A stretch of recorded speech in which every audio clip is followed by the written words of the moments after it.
Hey there everyone, this is Samuel Johnson, and welcome to the Pokémon Film Perspectives. And today, we're going to be taking a look at the first animated film to be released as part of the Pokémon franchise, Pokémon the First Movie, aka Mewtwo Strikes Back. So, what is my history with this movie prior to its release? Well, as I said, this film came out when I was still a kid, a very little kid at that. Now, at the time the movie came out, I was sort of familiar with Pokémon. I had seen the anime on TV, thought it was really awesome, and always liked tuning into it and watching all the action play out whenever I could. As such, when I did learn that there was a Pokémon movie, I was actually really interested in it. And the first time I was ever exposed to the movie was, well, my daycare. When I was a kid, I used to go to a daycare, and I went there for several years until I was considered old enough to stay home alone. And one of the kids at the daycare once brought a VHS copy of Pokémon the First Movie. And when I watched it, I was dumbstruck by just how awesome it looked,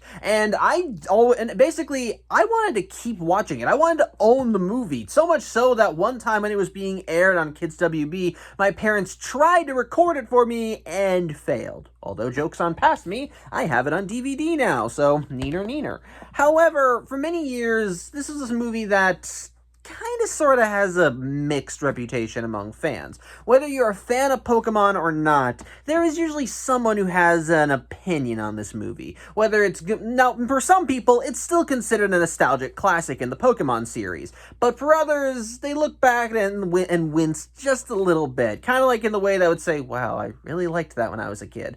Well, what are my thoughts on it? Well, let me put it this way. There is a little bit of nostalgic bias towards this movie, but I'd be lying if I said that age has not opened my eyes to some of its more muddier aspects. How so? Well, let's take a look at it and find out, as today we'll be taking a look at Mewtwo Strikes Back. And to help me out with this, got my little Mew plush here.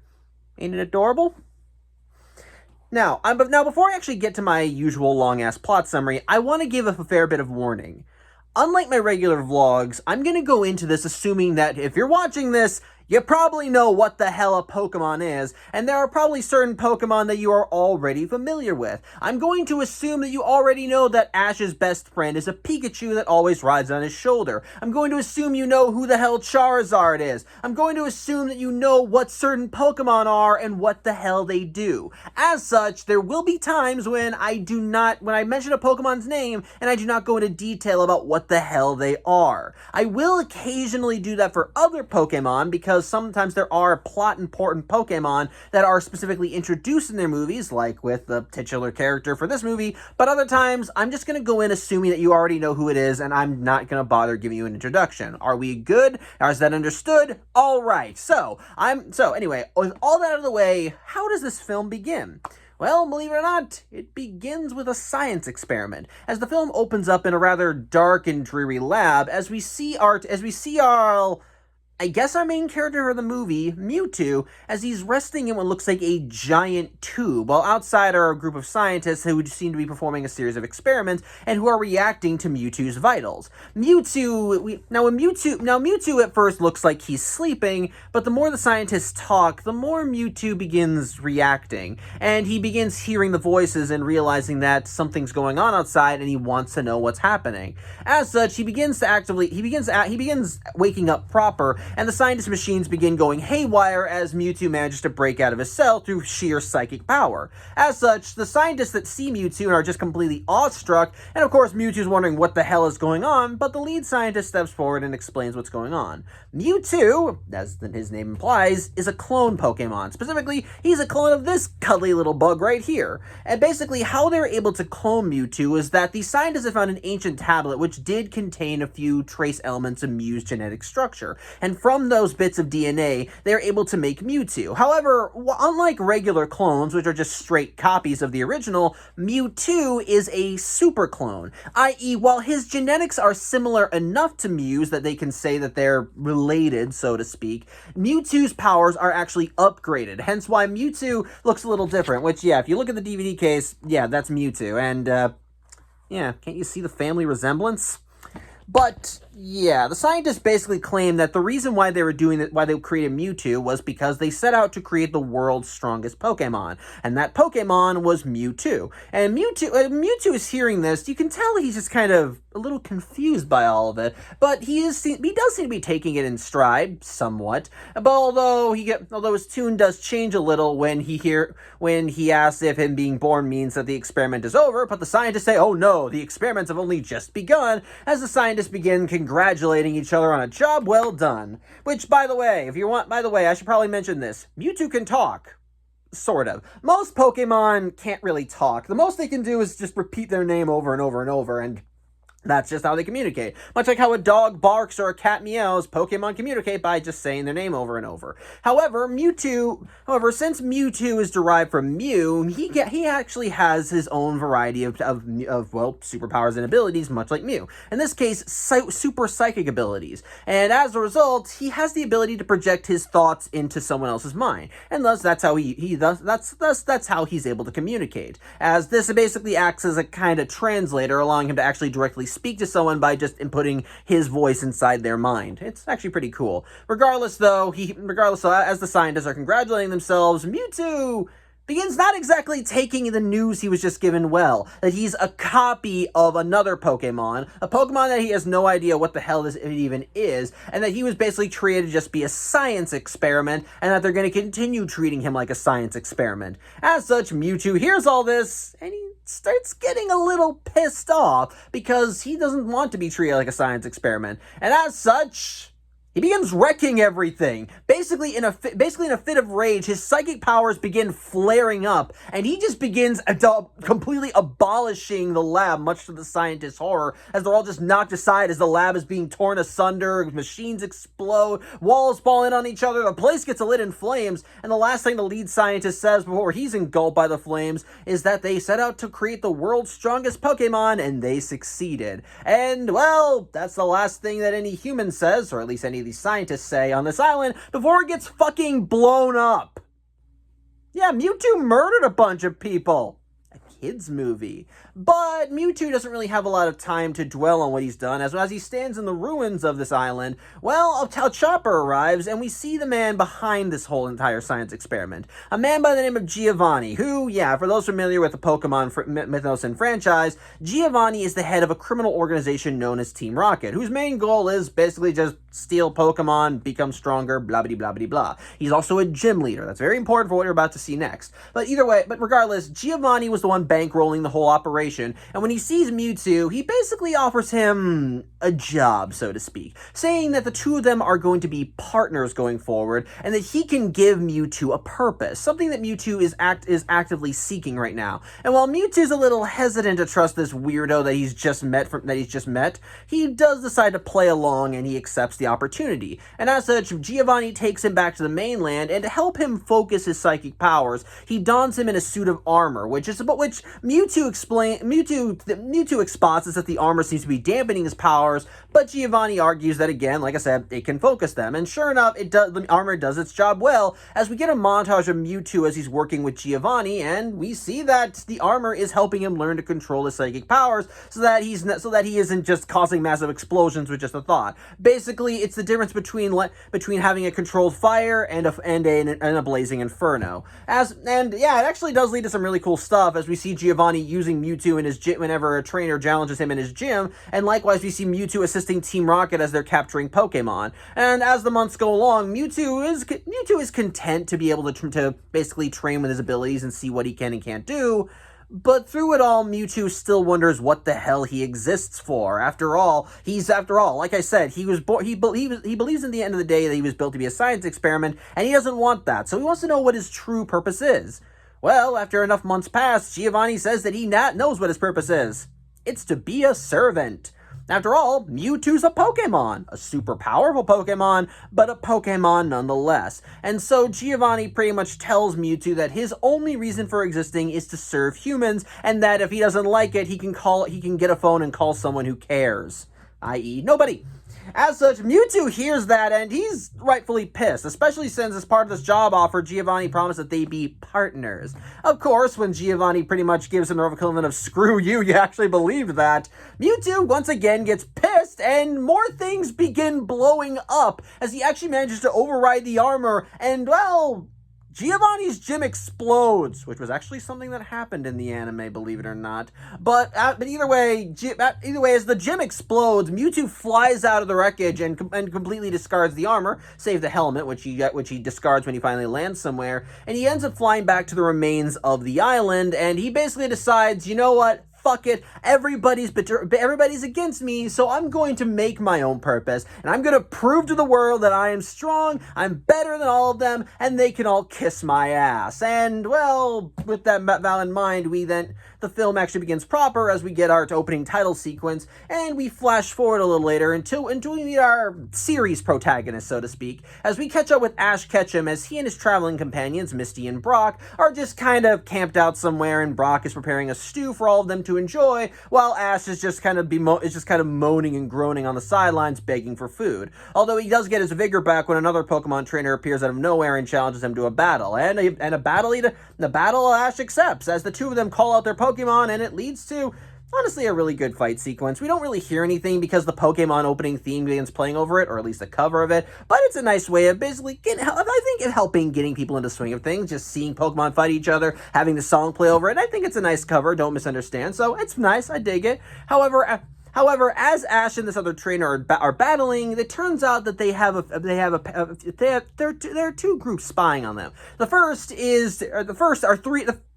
first group of people that spy on Ash are three agents of Team Rocket: Jesse, James, and Meowth, a trio of dumbasses who make it their life's mission to try and steal Ash's Pikachu, and as a result they end up following Ash and co. literally everywhere they go. It gets to the point where you wonder if they have a life.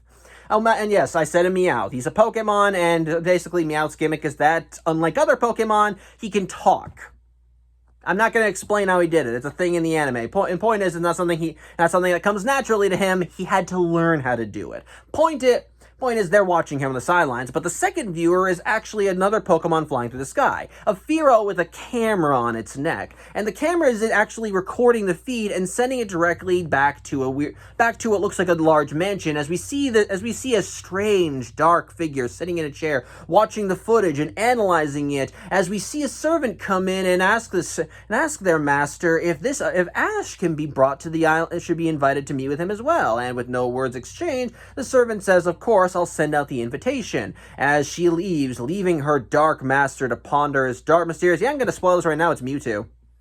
Yeah, I know I'm blowing the lid on it right now, but the movie doesn't really do a good job hiding it. As a later scene actually shows us what this strange master's hand, and we see that it's Mewtwo's fucking ball hands. It's fucking Mewtwo. I don't know why they're trying to build up the reveal. We already know it's Mewtwo. The name of the movie is called Mewtwo Strikes Back. What are they gonna? What? Did they think we're gonna be surprised when it's him? Oh yes, of course. I didn't think it was Mewtwo. I thought it was fucking Brock. Brock's the rival mastermind, isn't that right?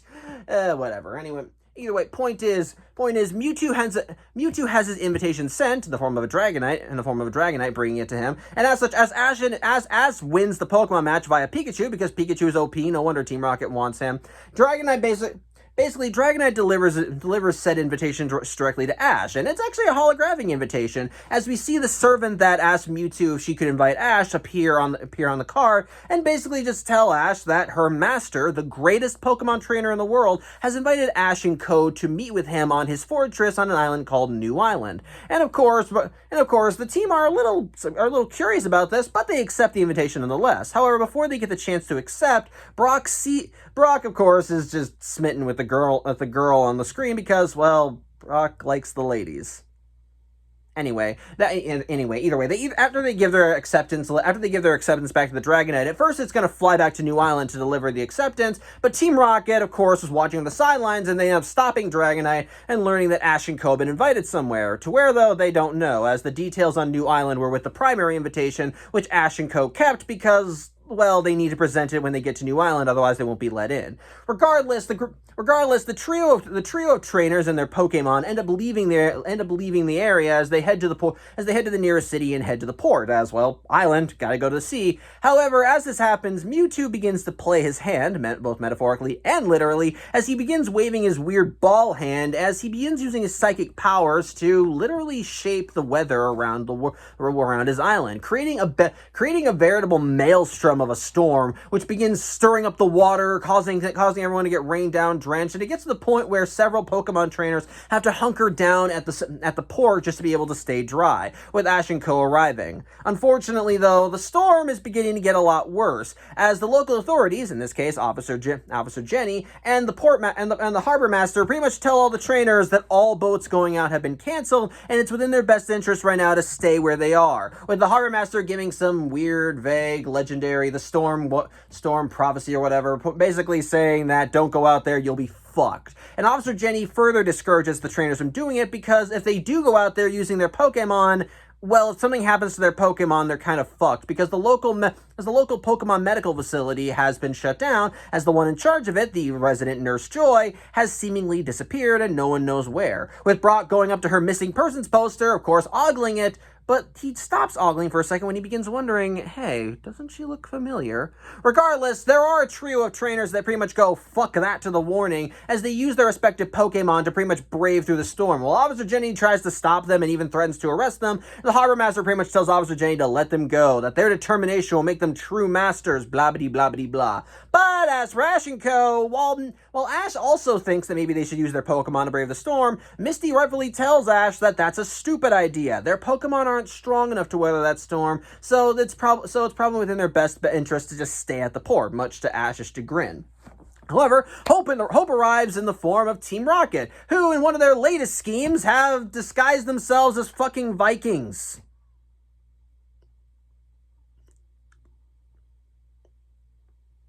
I act shocked, but this is normal for them. Either way, they have a rowboat. Meowth is strapped to the front of the boat, and basically they're offering to take Ash and Co. to New Island. And because Ash and Co. are dumb as rocks and can't see through the obvious disguises, they accept the invitation, and Team Rocket begins rowing them to the island, trying to brave the storm. It doesn't go well. In fact, as they get further and further out into the ocean, the waves begin to kick up so much that they actually blow back onto the boat, and apparently the waves are so strong, they literally strip the costumes off of Team Rocket, and while Ash and Co. are shocked to see them, again, they're dumb as rocks, again, Team Rocket doesn't really have enough time to antagonize them because they're both being ravaged by fucking waves and Mother Nature's giving them the double middle fingers. So yes, they don't really have a lot of time for this. Yeah, as such, the boat ends up getting completely destroyed, but thankfully, Misty and Ash do have water Pokemon. In the case of Misty, it's I think it's Staryu. Yeah, it's Staryu. While Ash has his Squirtle, and clinging onto their water Pokemon, they're able to get through the water, but it's still an uphill battle as the storm is ravaging everything. Thankfully, they're able to get through the worst of it as they eventually arrive at the eye of the storm, where the waters are calmest. And sure enough, the eye of the storm is directly over New Island. So yeah, once they arrive, it seems to be okay. And as such, as Ash and Co. manage to get to the shore, calling back their Pokemon, they end up meeting with Mewtwo's mysterious servant, who immediately asks for the invitation, and that once they present it to her, she of course accepts she of course lets them come in. Although once Brock sees the invitation and the servant side by side, he finally realizes who she is. She's Nurse Joy. Specifically, she's the Nurse Joy who's been missing for so long. Although the good nurse doesn't really corroborate that theory, as she claims that she's never lived anywhere other than this island her whole life, so he must have her confused with someone else. Regardless, she takes Ash and Co. upstairs as they travel throughout the castle, and to give more credit to this movie, I love the background designs for everything. The designs for the castle are so intricate and nice, and they all look so getting tongue-tied. Like, the point is, they're very intricately designed and very beautiful to look at. And what makes it better is that it's a mix of hand-drawn backgrounds and CGI. And they managed to blend both together rather seamlessly, to the point where unless you were really looking for it, you wouldn't be able to tell which was hand-drawn and which was CGI. So, give you credit on that. Regardless, Nurse Joy ends up taking Ash and Co to the main hall, where they end up meeting with the three other trainers who basically gave the screw you to Officer Jenny's warning, and are currently now just camping out here in the main hall with all their Pokemon, which they didn't release their Pokemon because, hey, they have free time. There was actually a direct order, as Nurse Joy actually tells Ash and Co to release all their Pokemon from their Pokeballs and just wait here for her master to show up. And yeah, basically everyone that is here right now, they're the entire party. Nurse Joy lets slip that the storm outside is basically a test. Although she doesn't really confirm it. She does not confirm it. She does state, however, that her master only wants the strongest of the strong here, hence why they're not going to bother waiting for any other trainers. But regardless, once everyone's settled in, she goes off to get her master, while on the outside, Team Rocket's locked out because Nurse Joy closed the door behind her. As such, they decide to sneak into this castle through the sewer system. Classy. See, and in the meantime, Ash and Co begin socializing with the other trainers. And if you expect me to know any of these trainers' names, I do not. They are never given names throughout this entire movie, so I'm just going to call them trainers 1, 2, and 3. Or actually, trainer 1 and 2 and girl trainer. Yeah, call me sexist if you want to. I probably deserve it, but they have no names, so I don't really know what to call them. I can call them Jack, Jill, and Joe if you want. Maybe I will. Yeah, maybe I will. We'll see. And regardless, there's much socializing, everyone's happy, everything's going well, but eventually the socializing comes to an end as the lights dim and Nurse Joy arrives, as she says her master is set to arrive, and so everyone gets prepared to meet with the master, and sure enough, Mewtwo makes his appearance, as he basically just floats down into the room in the middle of what looks like a curly slide? I don't know. It looks like he set the whole thing up just so he wouldn't have to use it. It's kind of amusing. Point is, Mewtwo arrives on the scene, and Nurse Joy proclaims that, yes, the greatest Pokemon trainer in the world is a Pokemon himself, resulting in Joe, this big guy who trains exclusively in water Pokemon, except Nidoqueen apparently, pretty much saying, that's bullshit, man, as he claims that a Pokemon can't be a Pokemon trainer. And in response to this, Mewtwo uses his psychic powers to lift the guy up and chuck him into a water fountain alongside his Pokemon. Kind of deserved, if I'm being honest. That's kind of rude. Either way, at this point, that intentions are made clear. Mewtwo is not friendly if he was willing to just chuck the guy across the room just for insulting him. And as such, everyone's kind of on edge. Although Joe immediately goes on the offensive as he orders one of his Pokemon, Gyarados, to attack Mewtwo, and Mewtwo's response is to block his Hyper Beam and then basically throw him into the wall too. You'll notice that Mewtwo likes to toss people around a lot. Point is, Mewtwo is basically shown that to challenge him is to invite getting your ass whooped. So everyone, while on edge, basically sits back and watches what happens. Although after Mewtwo has basically made his appearance, he ends up going to Nurse Joy and, well, he frees her from his services, as this whole time she was under mind control. And upon waking up, she has absolutely no idea what the hell is going on. With Mewtwo expositing that he kidnapped her some time ago because, well, he needed her unique knowledge of Pokemon physiology for what he plans to do. And what does he plan to do? Take over the world, of course! Yeah, can't you see the obvious leap from humans are bastards to I want to take over the world? Well, actually, you can see the obvious leap. Forget what I said.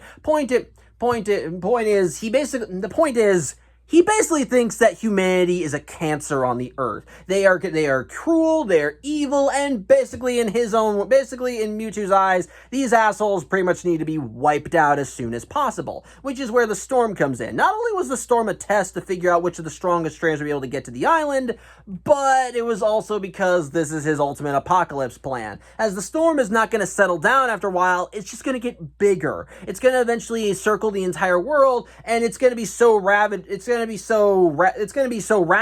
that literally all humans that are caught in it are going to eventually be killed. So, he's kind of nuts. However, the question is raised, what about the Pokemon? After all, Mewtwo hates humans. Surely Pokemon are off the list, right? No, they're not. In fact, in Mewtwo's eyes, the Pokemon are just as bad as people because, well, Pokemon are clearly happy to live alongside such stupid and dumb, cruel people, so they clearly must be as bad as them. And any Pokemon that dares lower themselves to serve humans are no better than them, so they deserve to die too. Nice guy. Point is, though, while the other trainers do want to continue challenging Mewtwo because, well, why not? Mewtwo just continues mocking them as he basically once again talks about his superiority and all that crap. As such, Ash directly challenges him to prove his point, and Mewtwo, with a little smirk, does accept the challenge as he ends up opening up a door that was behind him, and sure enough, it leads to a coliseum that was set up specifically for a Pokemon battle. So yeah, if you're kind of wondering what Mewtwo's ultimate point of setting up this whole meeting was, it was literally just to kind of flex a little. There is a secondary purpose, which we'll see in a bit, but yeah, Mewtwo fully anticipated fighting these guys because why not? And the thing is, if Mewtwo is proclaiming himself to be the world's greatest Pokemon trainer, then he needs some Pokemon. Which brings us back to Team Rocket, as they did manage to make it into Mewtwo's fortress, and sure enough, they end up going through the lower levels of the castle until they find a lab. A lab that's clearly utilizing some of the technology from the original ruined lab, which basically confirms that New Island was the island the original laboratory was set up on. My guess is that Mewtwo salvaged whatever tech he could find and just rebuilt things to his specifications. As such, Team Rocket wanders around, and unknowingly, Jesse activates one of the machines, and as Team Rocket is examining the machine, wondering what's going on, well, the machine immediately kind of goes after them. Specifically, it goes after Meowth as it picks him up and then puts him on a conveyor belt, which would bring him right into the machine. Of course, Jesse and James try to save Meowth, but the machine does manage to get a bit of Meowth's hair and pull it in. Which Meowth is thankful they didn't get captured, but we soon see what this machine does, as it takes that little bit of hair, and from it samples Meowth's own genetic material. And from it ends up pumping out a second Meowth. Sort of. It does create basically, it creates a clone of Meowth that ends up getting ejected into its own little, I'm just going to say, a birth canal tube. Yeah, that's just as weird as it sounds. And the thing is, Meowth's not the only Pokemon there, as there are 3 other tubes on standby, and within each tube are Charizard, Blastoise, and Venusaur. Although they look a little different from your standard Pokemon, as all of them have weird markings on them. And going back to Mewtwo, when Ash challenged him, well, he sent out a psychic wave directly to these 3 Pokemon, and that wave wound up waking them up, resulting in them end up exiting their tubes, and once again, going back to my birth canal comparison, they literally just ooze right out of the bottom of them. It's creepy, but kind of awesome.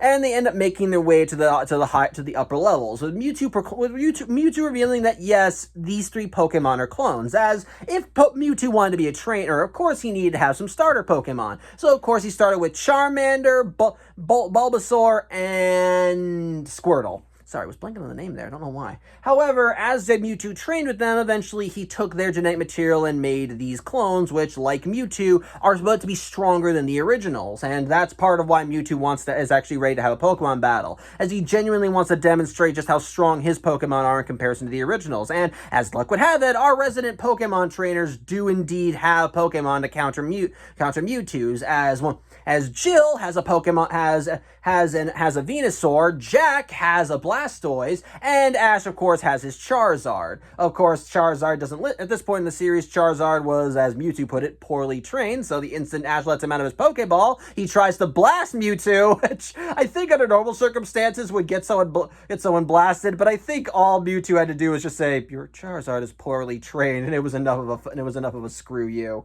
Regardless, the die has been cast, and so the Pokemon battle begins, as Mewtwo situates himself on one side of the Coliseum, while the trainers are set up on the other side, and so, one by one, each of them challenge Mewtwo's clone Pokemon with their originals, and shortened to the point, Mewtwo whoops their asses, as his clone Pokemon don't even look like they're breaking a sweat as they take out the originals one by one, until eventually all that's left is Ash's Charizard against the clone Charizard, and while Charizard is clearly putting up a good fight for what he's doing, actually showcasing one of the few times he listens to Ash, as Ash gives him the advice of be faster, not more powerful, powerful, or not to flex his muscles, but to be faster. Unfortunately, that battle ends with Charizard getting pile drive right into the Coliseum ground, right from the sky, and it's a good move. It's cool. Regardless, all three are taken out, and Mewtwo wins the battle. And since he's the victor, he decides to lay claim to his prize. As using his psychic powers, he creates his own set of Pokeballs, which are black balls with eyes on them instead of the standard opening. I kind of want one. Please tell me they sell them somewhere. Regardless, he sends all the Pokeballs out, and what do? They capture the other trainers' Pokemon, basically all taking them one by one. And yeah, this was Mewtwo's a secondary goal for this whole thing. I'm guessing part of the reason why Mewtwo only wanted the best of the best trainers to arrive at his island is because he wanted to. It's because the thing is, since Mewtwo already harbors a hatred for human and Pokemon alike, well, it turns out that there is one set of people that he does really like. Clones. After all, he's a clone, he's supposed to be more powerful than Mew, and since he created his own super clones, he basically thinks that the only people that deserve to exist on this world are his superior clones. As such, part of the reason why he called the strongest trainers to his island was because he wanted the strongest Pokemon. As from them, he could create even more powerful clones. Basically have a strong starting point and then just build up farther from there. I can kind of see the logic in it. Regardless, the Pokemon he just stole, in this case, like I said, Blastoise, Venusaur, and Charizard, he says he's gonna make clones from there. He says he's gonna make clones from them, and he's not gonna stop at them either, as he basically summons a whole horde of his weird demonic Pokeballs, and then sicks them on the trainers as they go to try and capture their Pokemon. And yeah, the trainers all start freaking out as they all try blocking the Pokeballs wherever they can, but more and more they keep slipping through and capturing Pokemon. And while the remaining trainers do their best to try and fend them off as best they can, with Ash even suggesting just putting the Pokemon back in their regular Pokeball so Mewtwo can't catch them, that plan quickly goes belly up, as it turns out Mewtwo's Pokeballs can capture other Pokeballs. So, But yeah, regardless of everyone's plans, that eventually one by one all their Pokemon are all captured, and all the Pokeballs subsequently go through these chutes down to the lab below. And the last one to get captured is unfortunately Pikachu, who while Pikachu was able to outmaneuver the Mewtwo's Pokeballs for the most part, unfortunately even Pikachu has his limits, as he wound up running up that weird spiral shaft I mentioned earlier. And while he was able to fend them off for the most part, eventually he gets tired and he ends up falling off the shaft. And Ash, who was trying to save Pikachu this whole time, sees this, and as he was climbing up that shaft as well, he jumps off it to try and grab Pikachu, but before both of them can hit the ground below, one of Mewtwo's Pokeballs manages to catch Pikachu, with Ash managing to grab it and unfortunately losing his grip as he falls into some water, and Pikachu's Pokeball goes into the shafts of the lab below. Although Ash does not know when to say no, as he immediately dives into the shaft himself to chase after Pikachu. Where back in the lab, we see Team Rocket as they're seeing all the Pokemon that are getting cloned, although for some reason they confuse Scyther for Alakazam, because I don't know why.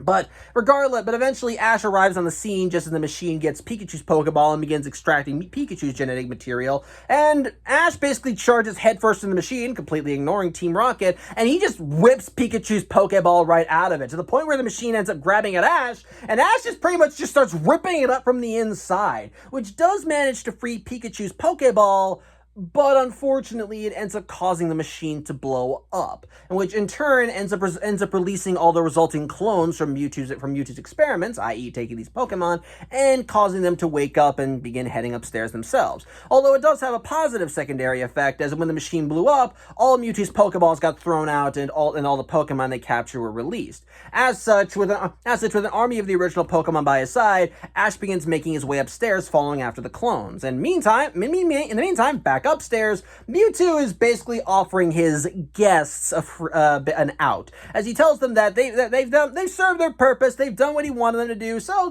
he'll spare their lives and they're free to go. Although he makes it clear that they may be live for now, if they go out of that storm, they will very much be fucked.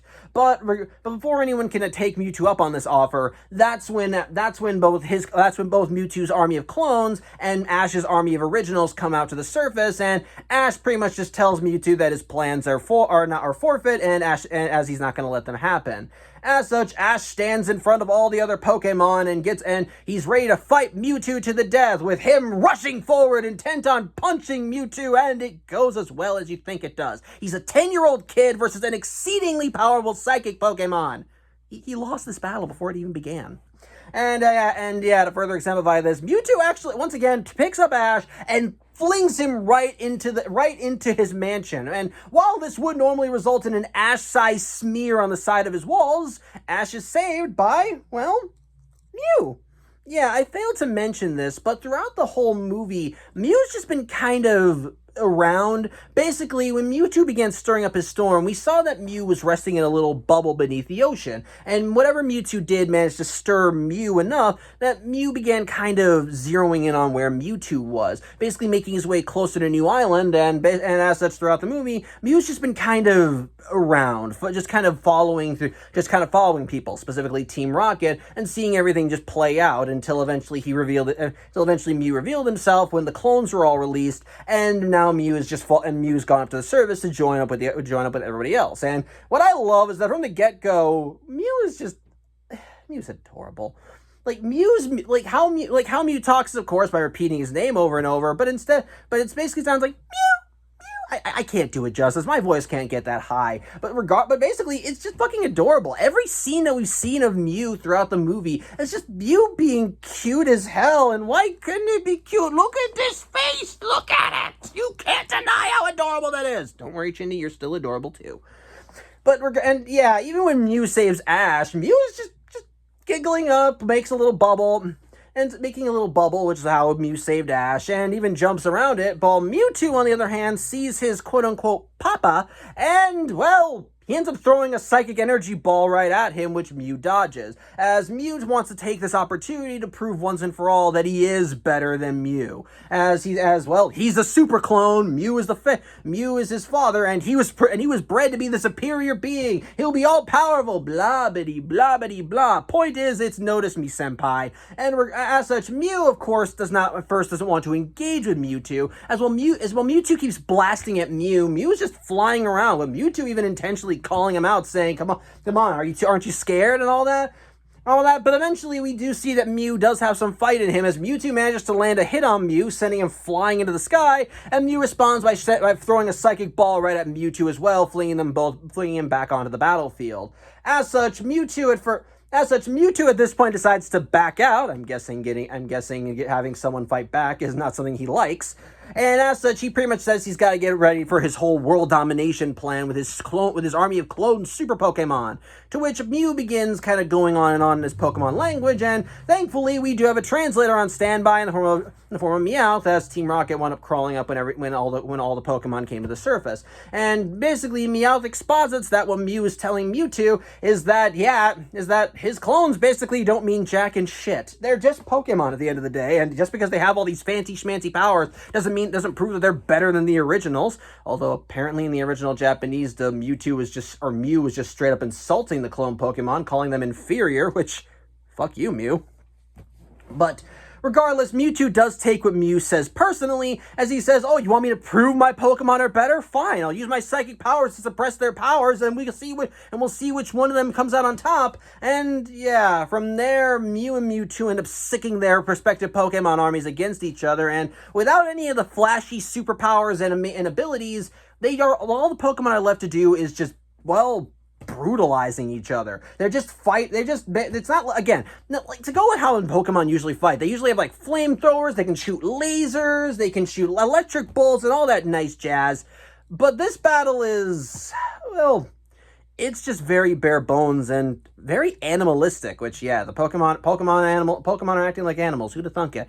Regardless, rather than just fighting each other, they're smacking each other, plowing into each other, biting each other, trying to slash at each other. It's actually pretty damn brutal. I'll give you credit. And even out of all the Pokemon, the only one that didn't want to fight was Pikachu. But in the skies, Mew and Mewtwo are fighting themselves using their own psychic powers, because I guess they're exempt from that rule. But then again, their argument is more, I'm better than you, so what do I know?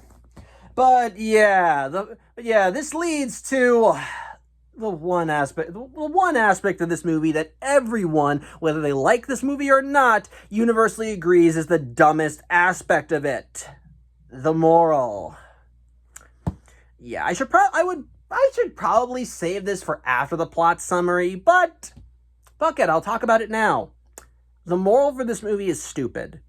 So, basically, what's going on is that as everybody is standing on the sidelines and watching these two armies of Pokemon just completely brutalize each other, they look on in horror, and basically how their main takeaway from this is, oh my god, this fighting is awful. Is it wrong to fight? They shouldn't be fighting like this. How can Mew and Mewtwo not realize this? How can they not realize that fighting like this is wrong? Pokemon shouldn't fight like this. It's awful, and blah bitty blah bitty blah bitty blah. But it's just, yeah, the main moral high ground is that fighting is wrong.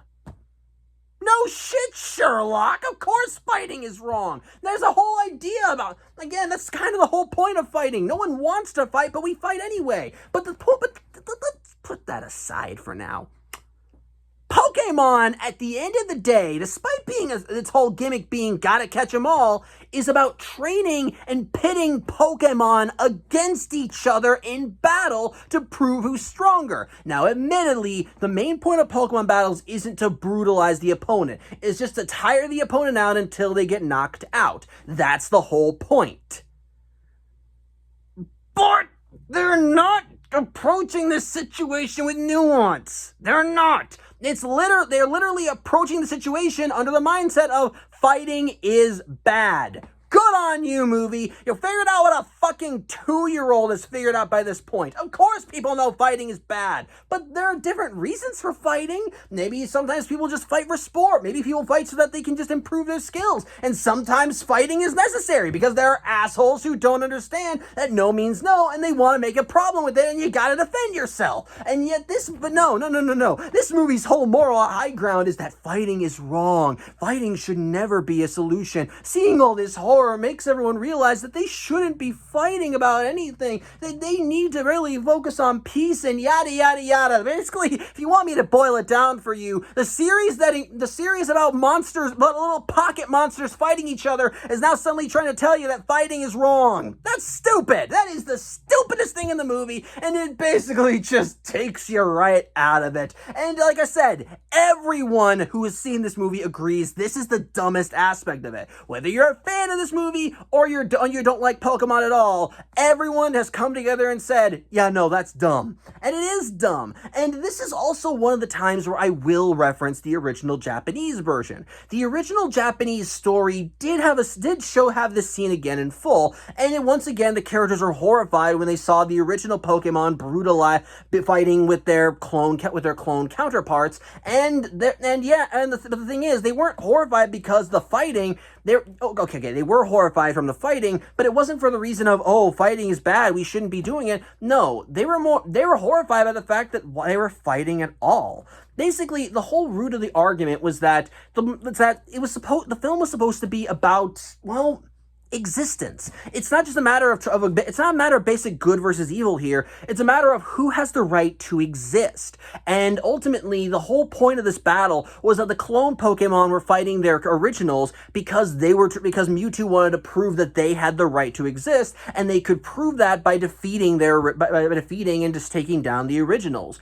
But the thing is, because both sides were just brutalizing each other and just showing no mercy, people were horrified and began wondering, why are they fighting over this? This is something they shouldn't have to be fighting over. They both have the right to exist, so why are they fighting? It's not worth it. And honestly, I think that's a much more nuanced take, because the thing is, going back to Mewtwo's story arc in this movie, part of the reason why he has this existential crisis as this whole thing is going on is because, well, he's trying to prove he is better than Mew. He was a clone at the end of the day, a clone who was treated like an experiment by everybody he came in contact with. The original scientist who created him, by Giovanni, who saw him as nothing more than a tool. And so Mewtwo is acting out the way he is in this movie because he's trying to prove once and for all that he's he's not a science experiment, that he deserves to exist, and that this is his way of trying to prove it. The only problem is that the nuance is that is very much taken away from the situation when literally everyone just goes fighting bad. And again, if we ignore the hypocrisy of a franchise that's all about fighting, suddenly trying to have an anti-fighting message in their very first fucking movie, it just doesn't really carry any weight to anything. It feels too simplified, too dumb. I know, and the thing is, part of the reason why they took out this message in the movie and made it as a straight up fighting is bad moralizing in the English dub was because, guess what? Executive interference. The people at 4Kids and WB thought that kids wouldn't be able to handle such a nuanced message, so they changed it when they translated the movie. And I'm sorry to say, I think that was a stupid decision. I understand that when you dub an anime or a show, some things are going to be changed from version to version. And I get that. But to completely overhaul a major aspect of the story and dumb it down to a simple fighting is bad message, even though the original message was simply that the people were horrified for the why they were fighting instead of them fighting at all, it's stupid. It's just straight up stupid. Again, even if we ignore the whole hypocrisy of the message, which actually for a second, let's not ignore that. That's still stupid. It's a Pokemon, the whole franchise about fighting Pokemon. Why are they telling us not to fight with them? Again, if we ignore that, it's still a dumb message. It just feels so stupid to have this most basic ass message thrown in there and not understood at all. Yeah, the whole idea, the original message I think is a more nuanced take, and unfortunately, this movie doesn't do a good job at translating it. It's just not good. I don't like it, but anyway, with all that out of the way, let's get back to back to plot summary. So either way, as everyone is horrified at the Pokemon fighting each other, Ash manages to start climbing his way down from where he was thrown, as he's also helpless to stop any of the violence from occurring. And while there is one Pokemon who's refusing to fight his clone, in this case Pikachu, with his clone just actively trying to force Pikachu to fight, to the point where his clone actually starts crying because Pikachu is just continuing to play pacifist. Hold on one second. Sorry about that dog stuff, and I almost lost the video. Ain't that swell? Also, very thirsty. Very, very thirsty. Anyway, like I said, as Ash is making his way down and Pikachu is refusing to fight, eventually things kind of come to a head as Mew and Mewtwo's fight actually caused them to crash back into the Coliseum, and yeah, they both get ready to deliver a final coup de grace as they both charge up their own psychic blasts as they plan to just unload on each other. And Ash sees all this as he's finally managed to make it back to the ground, and he's just trying to tell both of them to stop as he climbs out of the bleachers and lands in the Coliseum. And he's also limping because he hurt his leg falling after he was climbing down. But he tries running in and just yells at them to stop. But unfortunately, he does this just as both Pokemon unleash their energies right on end up unleashing their energies right at each other, and Ash is caught in the middle. So yeah, this 10-year-old child just got hit with full unfiltered psychic energy. Something that completely shocks both Mew and Mewtwo to the point where they stop fighting, with Mewtwo even calling Ash a fool. But Ash fucking dies. Yes, that's right. The main character of the anime dies. Well, didn't think the show would last that long, but hey, I guess that's that then. Hope you enjoyed it, everyone. If your kids are crying, let them know. Just let them know that they died because of them. Why not? Why not? You clearly don't give a... Why not? The movie's not scared of traumatizing them. Why can't you? But either way, Pikachu ends up running up to his best friend, and he doesn't want to believe Ash is gone, especially when Ash turns to stone. Okay. And he tries waking Ash up by hitting him with Thunderbolt several times, but it doesn't do anything as, Pikachu realizes Ash is kind of dead, and he doesn't take it well. As he starts crying, and it's... it leads to another kind of dumb scene as all the Pokemon, both the originals and the clones, all begin crying as well over Ash's death, and somehow... some way, their tears actually begin coalescing right into Ash. Okay. Okay, now admittedly, in the original Japanese version, there was apparently a scene that was cut from the English version where they talked about Pokemon tears having some kind of mystical power. Well, what's its? But either way, it's still a little dumb. But with the added extra tears of Pikachu, all of them managed to actually bring Ash back to life. These Pokemon are a lot more powerful than I give them credit. But yeah, your kids can now stop crying because the main character is okay. As such, Ash gets back up, and Pikachu is just exceedingly happy that his best friend is okay. And even all the Pokemon see all this and are now happy that now Ash is okay as well. And Mewtwo, watching from up above with Mew, ends up seeing all these Pokemon weeping for this human who sacrificed his life, and he realizes something. He's been kind of an asshole, as he claims that Ash's sacrifice has taught him that it's not the circumstances of one's birth that define them, but what they do with their lives. And so, Mewtwo, realizing that maybe he shouldn't destroy the world, decides that he needs to leave, as he takes all of his clone Pokemon and flies away to parts unknown, hoping beyond hope that he can learn what Ash has taught him, and maybe one day they can rejoin the world. However, he says that while this experience is probably going to stay with him for the longest time, it may be best that Ash and co. forget everything. And so as Mew leaves, New Island begins getting engulfed in some weird energy glow that completely encompasses everyone, and within a flash of light, time seems to have rewound.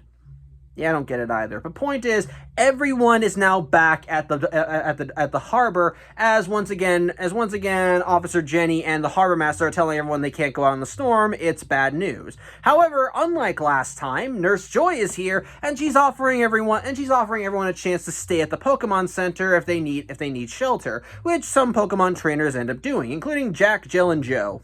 In the meantime, though, back with Ash and Co., they're kind of wondering what the hell they're doing here. They don't know what's going on. They basically from their perspective, they were most likely just having dinner on a random hillside, and now here they are. Mewtwo really should try and fill in those plot holes in their memories. But they just kind of accept everything because why the hell not? And sure enough, because Mewtwo isn't trying to destroy the world anymore, the storm outside begins to die down. And sure enough, as Ash and Co. end up heading outside to see the storm clear away. Hold on a second. Sorry, Chinny came back in. Ash notices something among the clouds as he sees Mew flying among everything, and while he does try pointing Mew out to Misty and Brock, they miss Mew, and Ash just kind of marvels at seeing such a beautiful sight before the film finally ends as Ash and Co. decide to just leave to continue their Pokemon adventure somewhere else. And thus, the film ends as the credits show a montage of Ash and Co. as they're walking through various landscapes and so forth, just kind of taking it all in, with a minor after credit scene as we see Mew flying into the mountains by himself. So yeah, there you go. That was Pokémon Mewtwo Strikes Back, and my thoughts on the movie? Okay, I'm going to look at this from two different viewpoints. The objective viewpoint and my personal viewpoint. And objectively, this film's stupid. Yeah, while I may have liked this movie when I was a kid, like I said, as an adult, I can see a lot more of its blemishes than when I was younger. And unfortunately, the biggest one is the one that I had the biggest rant on. The franchise all about taking these little tiny monsters and forcing them to fight for the amusement of humanity is trying to preach an anti-fighting message. Now, again, the original Japanese version did try to add more nuance to the message, and to that, I will give them a thumbs up.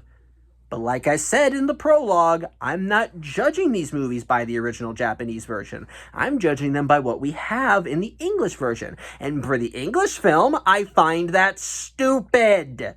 It's dumb. It's counterintuitive to what the entire point of the Pokemon franchise is, and it has no nuance. It's just a mess, and it just kind of boils down to just a basic misunderstanding of what the entire franchise is supposed to be, and it basically just as a sign of executives meddling in something they really should not have been meddling with in the first place, because they think that kids can't handle certain things because they're fucking kids. But that's a load. Kids are made of tougher stuff than that, and they can handle more. If you want an example of kids being able to handle some dark shit, look at any Don Bluth movie. Don Bluth approached kids movies with a mindset of kids can take anything as long as it has a happy ending. And if you watch any Don Bluth movie, he exemplifies that mindset to a great degree. An American Tail, A Land Before Time, Secret of Nim. All of those films can get pretty fucking dark,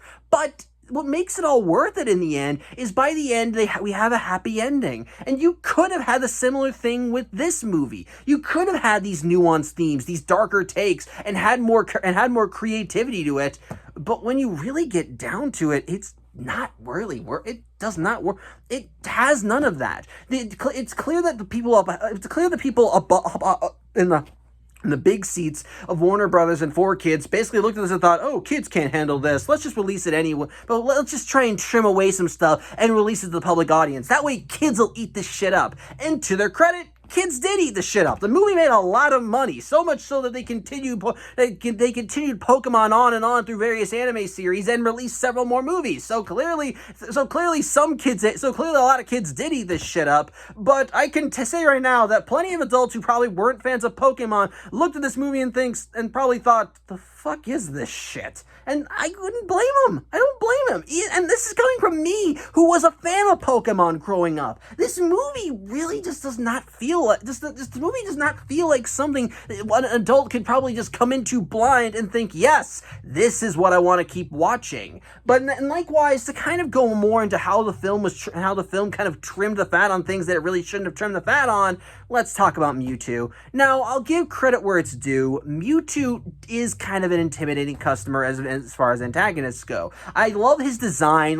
Just look at this design. It's very intimidating. Clearly a Pokemon design, but clearly looking more statuesque, something strange. And compared to Mew, you can see that they have similar design. They have enough similar design aesthetics that you could probably believe that one is a clone of the other. But at the same time, you can tell that Mew's been altered somewhat, made more powerful. And I do like how they visually showcased that. And if I'm gonna be honest, I love Mewtwo's voice. I genuinely think it's intimidating, booming, and just kind of great. And there are moments when I think it really works. As a Mewtwo is flexing his metaphorical muscles and showing off his power to everybody, you can tell he's enjoying it just a little bit. Like I said, part of the reason why he summoned all the trainers to New Island in the first place was because he wanted to just show off his power because, well, he could. So it makes sense for him to take some enjoyment out of toying with the trainers just because he can. With that said, though, Mewtwo as a villain is pretty one-note and basic and flat.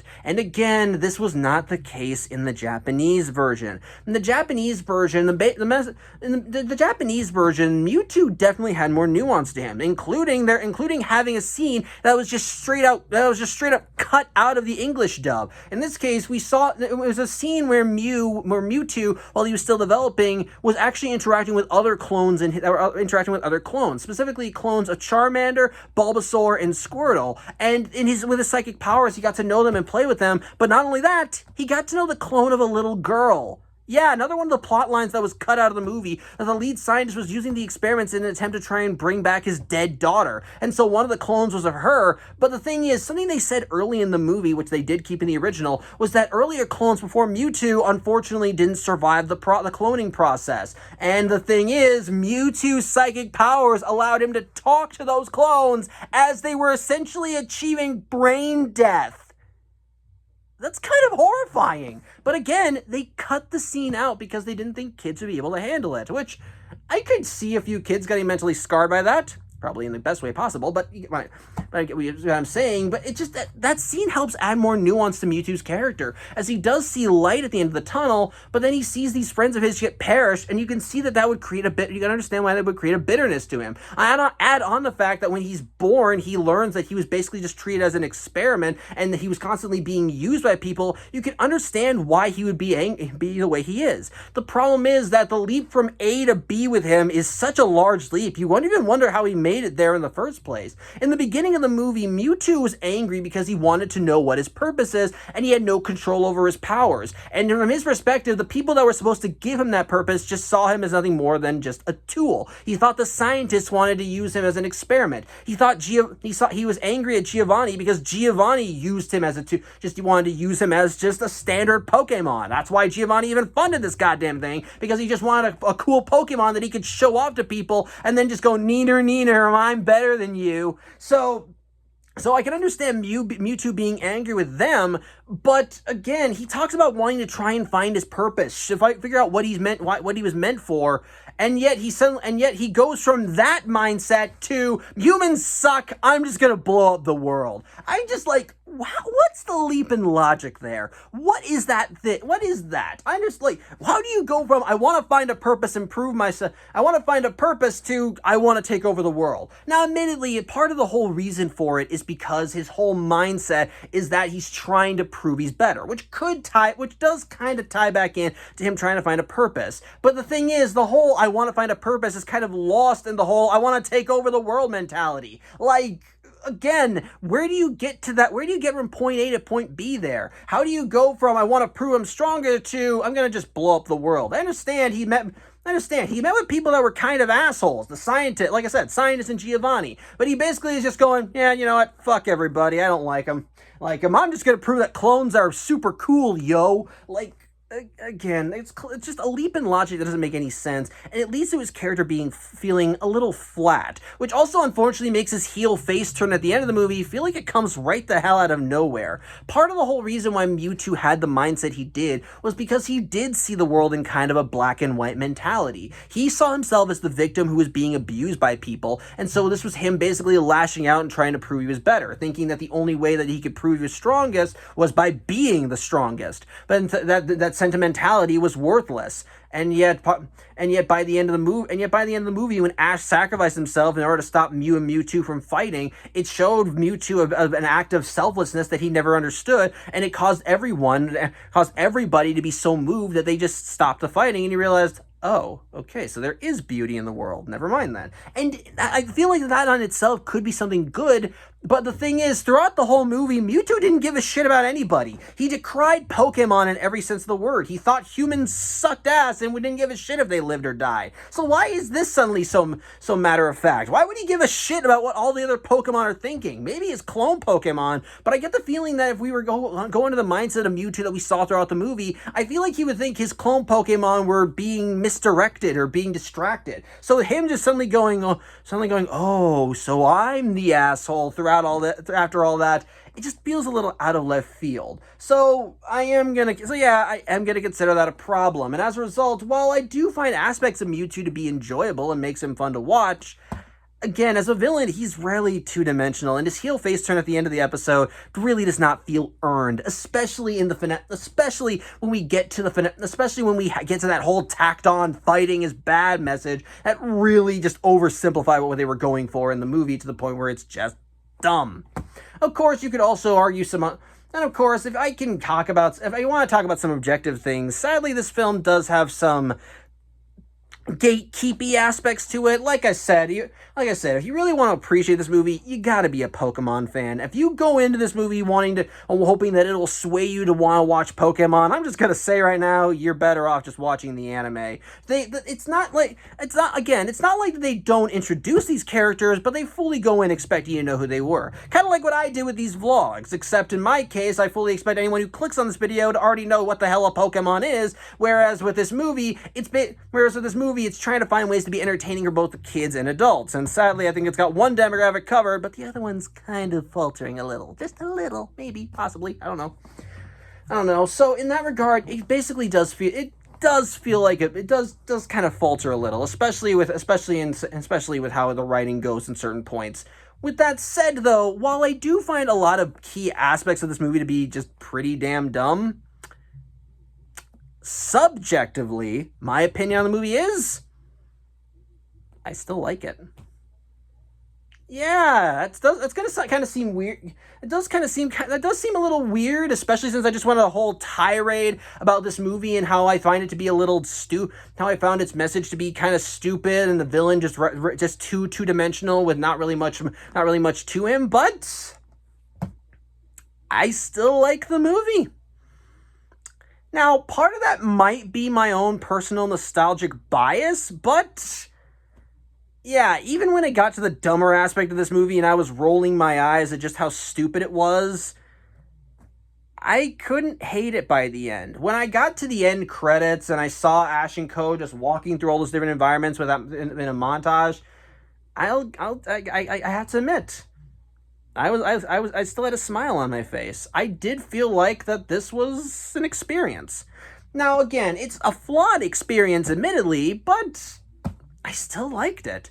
I liked the action as that's what's true of anything Pokemon. The action is just genuinely kick-ass and nice. While Mewtwo may be a rather two-dimensional villain that really needed more nuance to his writing, I'll give you credit. He's still a rather intimidating fucker, and when he unveils himself to Ash and Co. plus Jack, Jill, and Joe, I think it's a rather cool entrance, and you can tell he's just having fun toying with these guys. And I love to see, and quite frankly, he does have his fair share of genuinely badass lines, like when Joe argues that Mewtwo can't be a Pokemon trainer because he is a Pokemon. Mewtwo pretty much just silence. I make the rules here. It's like, that's a good line. He has his fair share of burns. Like I said, when Charizard openly attacked Mewtwo, his first line was, "Your Charizard is poorly trained." Like, I love that. He doesn't even retaliate against Charizard. He's just like, "Wow, you suck."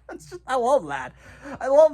And on top of that, when you actually see his plan in motion, it definitely creates it creates a very hectic tension throughout the whole thing. Seeing all his Pokeballs flying and capturing Pokemon, everyone rushing to save their Pokemon from being caught. It does actually have some really good stakes to it that do make me want to see where they go. And I actually am invested in that as a result.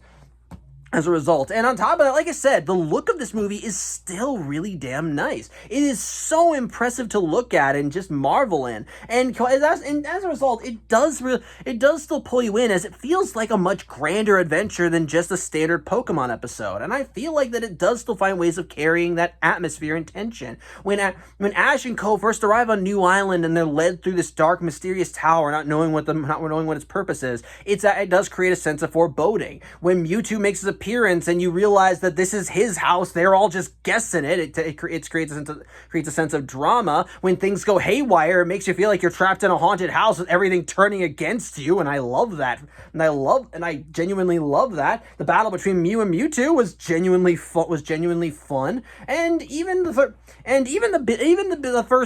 first third of the movie, when Mewtwo summons the trainers to his domain, while I admit you obviously know it's him because we just spent the prologue of the movie establishing Mewtwo and everything, I still like the build-up to it. It's subtle, it's tense, and it definitely creates a sense of foreboding that draws you in. And again, while I will criticize the movie for not being very open if you're not a fan of Pokemon, like, again, this is a movie that only a Pokemon fan would very much like, I can say with absolute certainty that as a Pokemon fan, I think it does a good job at capturing what makes the series fun. I love the dramatic action, the overacting, the shouting, the cool action, but still finding ways to elevate it to grander levels with Mewtwo and his whole plan. And again, like I said, while Mewtwo may not be a great villain, he does have his share of genuinely badass lines and boasts. And I think that definitely still keeps him interesting, in my opinion. There's a reason why Mewtwo was put in Super Smash Bros. After all, and you can kind of see why just from watching this movie. Again, I am not going to go on record and say this is a good movie. It is a dumb movie. Do not misunderstand. By the end of it, I was just rolling my eyes and going, "Oh, stop acting like you're something deeper than you are. You're just a fucking Pokemon movie." But with that said, it is a Pokemon movie, complete with everything about Pokemon that I think makes it charming in its own way. Oh, don't get me wrong, it still has its fair share of stupid. Like I said, the moral at the end was dumb. Mewtwo is dumb, and of course it has some of the it carries some with it some of the hokier aspects of the writing that comes from a 4Kids translation. But if I were to go on, but if you basically held me at gunpoint and just said and basically asked me whether I liked this movie or not, I would tell you I like it. It's not good by any means, but at its core, it's a guilty pleasure. Yeah, I can see all the blemishes now that compared to when I was a kid.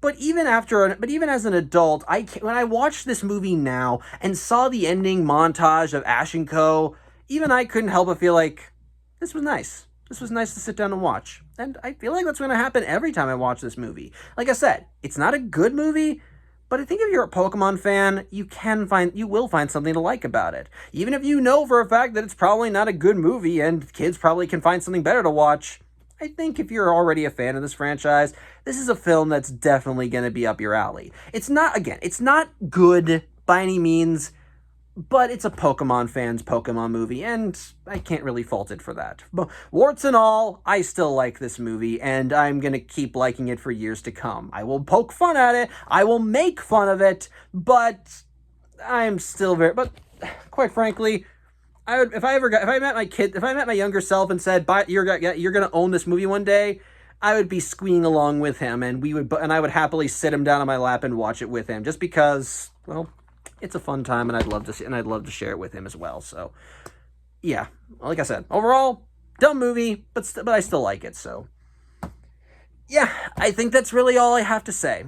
If you liked this video, I'm glad. If you didn't like it, I'm sorry, but I understand why. Like I said, unprofessional. But if you did enjoy the video, then I thank you for watching. And if you didn't watch, and if you didn't like it, thank you for the view anyway. But and next week we'll be looking at the next film in the Pokemon film franchise, which while having a similar reputation to the first film, at least in terms of fan reactions, is also has kind of its own fonder moments, and it's also one of those movies that I don't have as much nostalgic bias for, as well. I wasn't as interested in it as a kid as I was as the first movie. So but either way, I hope you tune in, as next week we'll be taking a look at the second Pokemon movie, Pokemon the Movie 2000, aka The Power of One.